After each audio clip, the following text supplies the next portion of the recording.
Okay, I know this might sound crazy, but I'm about to show you a shading method that no one really talks about. You are either gonna hate me for how weirdly simple it is, or you will wanna hug me for saving you hours of struggle. Either way, once you try this, there is no going back.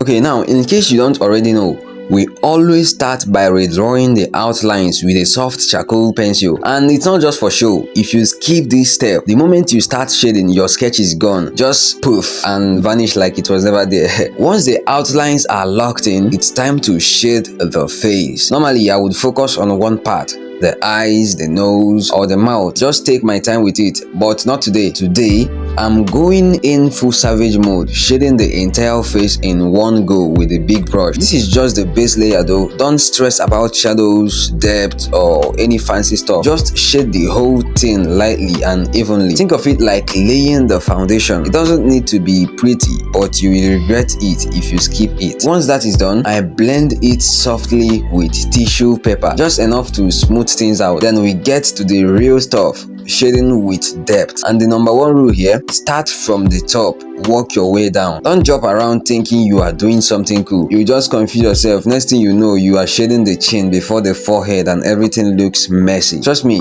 don't do that. When it's time for the hair, this is where people usually get stuck. Instead of killing yourself trying to draw every single hair strand, just grab a medium brush and shade in the direction the hair flows in the reference. You are not just shading, you are building texture but fast. Trying to pencil in every strand of hair yeah, maybe if you've got 2 months to spare. After that, I bring in the extra soft charcoal pencil to darken things up, just to make the hair pop.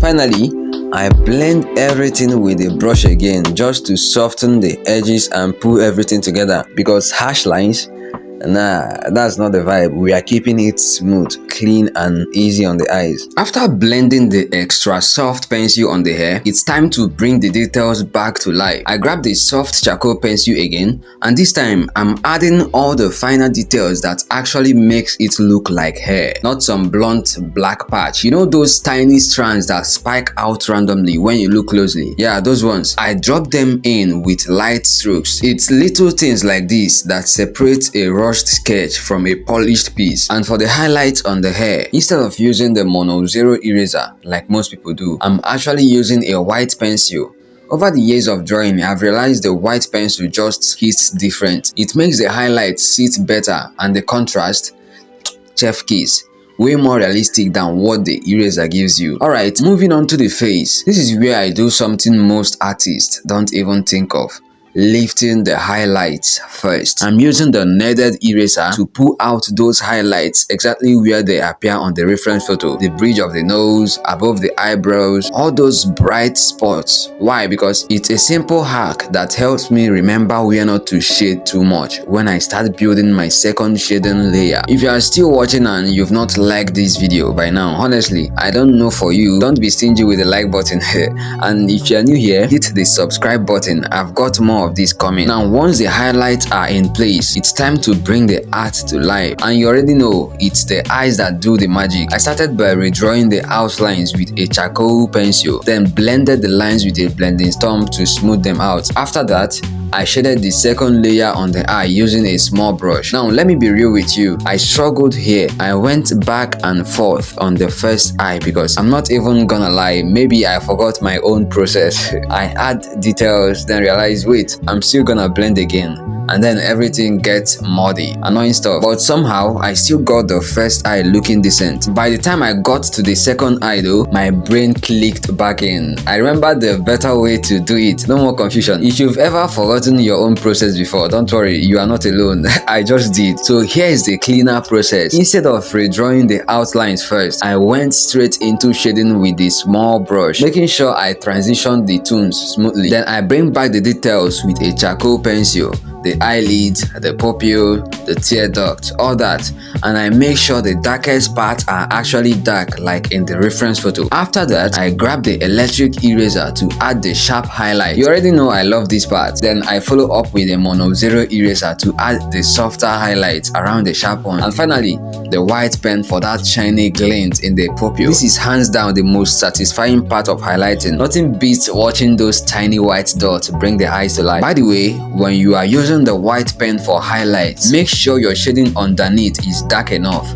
or the white won't pop. Don't waste your effort. Now I'm using a medium charcoal pencil to go over the entire shaded area. And if you are thinking, wait, won't that ruin the work? Bro, trust me, this is actually what pulls the whole shading together. When you finally snap your art, this is what makes it look polished and realistic, not just bright and patchy. Next up, the nose. Now this one follows the first eye pattern. I started by redefining the outlines lightly with a charcoal pencil, then smooth it out with a blending stump. I also use the stump to shade and add some depth first before the brush even comes in. Then with the small brush, I shade smoothly in circular motions. This helps everything blend better. After that, the charcoal pencil comes back to darken the nostrils and sharpen the details. Then for the fun part, I bring in the electric eraser and start adding the highlights on the bridge of the nose using the dot technique. This gives the illusion of skin pulse, adds that subtle texture and makes the skin feel real. Finally, I use the kneaded eraser to lift out the softer highlights so everything doesn't look too harsh. Now the mouth,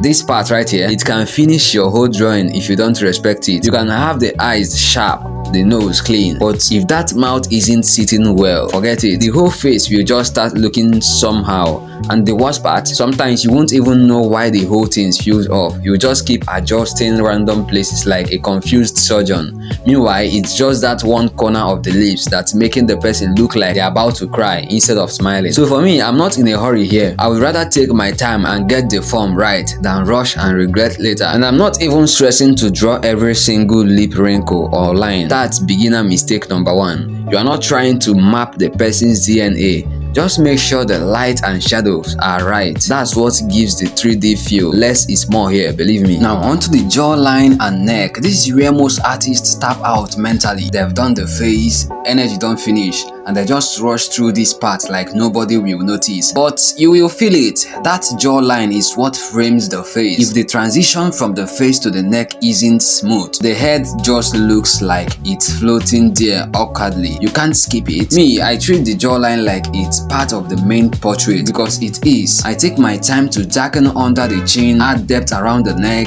and make sure the shadows fall naturally like the reference shows. You see that curve where the neck meets the jaw? That place right there, if it's not convincing, the whole portrait just feels off balance. It's subtle, but it counts. And while I'm doing this, my brain is already whispering, yo, are we done yet? Because honestly, shading can drain you mentally. People think it's just relaxing pencil strokes, but nah, it's patience, it's problem solving, it's the constant back and forth between this is good and wait, is it though? That's where the real mental fatigue comes in, especially when you are shading the neck. It's easy to get lazy and just rub in some random tones, but if you really want it to look realistic, you've got to observe where the light fades, where the shadow starts deepening. And it's not the same across the neck, it's transitions, and you have to follow that carefully, otherwise you will shade the neck flat and the face just feels disconnected. Sometimes I just stop shading and literally stand up, stretch my back, step away, look at the drawing from across the room, because when you are too close for too long, your eyes start lying to you. That's why some of you finish a drawing, post it, then see it on your phone later and you are like, wait, did I post this? This looks weird. It is your eyes playing tricks, man. So yeah, stepping back, crucial.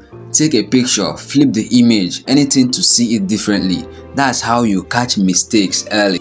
At this stage though, it's just small adjustments. Maybe lifting some highlights with the kneaded eraser, deepening shadows slightly, softening edges where things looks too harsh. But I'm careful because that annoying perfectionism voice, it always comes in heavy around now, saying just one more stroke, just tweak it a bit more. But nah, I've learned. That's how you overwork and kill your drawing. Sometimes you've got to trust that you have done enough. Also, let me say this. it's not every shadow that needs to be pitch black. Some of you want to darken everything because it looks cool on camera, but not every shadow in real life is that deep. Knowing where to hold back, where to leave softness, that's what separates clean realism from overshaded mess. And if you've been watching till now, you already know the vibe.